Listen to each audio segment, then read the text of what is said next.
Hi everyone, কেমন আছো তোমরা? আশা করি ভালো আছো। তো এই ভিডিওটা আমার অনেক দিন আগেকার।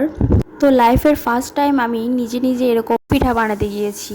তো আমার সাথে কি হলো আমি সত্যি নিজেই বুঝলাম না। আমি অনেকবার মিক্স করার পর আটাটা এরকম হয়ে গেছে। তো আমি এখানে দিয়েছিলাম চালের গুঁড়ো, সুজি, দুধ আর নারকেল টারকেল হয়তো দিয়েছিলাম, আমার অনেক মনে নেই, অনেক দিন আগেকার যেহেতু। আমার ফার্স্ট এক্সপিরিয়েন্স কীরকম ছিল আমি তোমাদের সাথে শেয়ার করছি। তো আমি একটা গামলার মধ্যে তেল গরম করতে দিয়ে দিয়েছি। অলরেডি তেল গরম হচ্ছে, আমি বসে বসে সেই তেল গরম করাটাই দেখছি। লাস্ট ফিনিশিং আমার সঙ্গে যে এরকম হবে সত্যি আমি ভাবিনি। তো আমি ভাবলাম যে না, ভালোই হবে, প্রথম এক্সপিরিয়েন্স। তো আমার শাশুড়ি মাও বাড়িতে ছিল না। তো নিজে নিজে যেটা করতে গেলে যা হয়, কি বলবো, না বলাটাই ভালো হবে। তো তোমরা দেখো, আমি প্রথমবার এক হাতা দিয়ে দিলাম, তো হচ্ছে, আমি তো মনে করলাম ভালোই হচ্ছে। কিন্তু আমি যে এটা কেন ভাবলাম যে ভালো হচ্ছে, কারণ আমার সঙ্গে ভালো হয় না, সবসময় খারাপই হয়।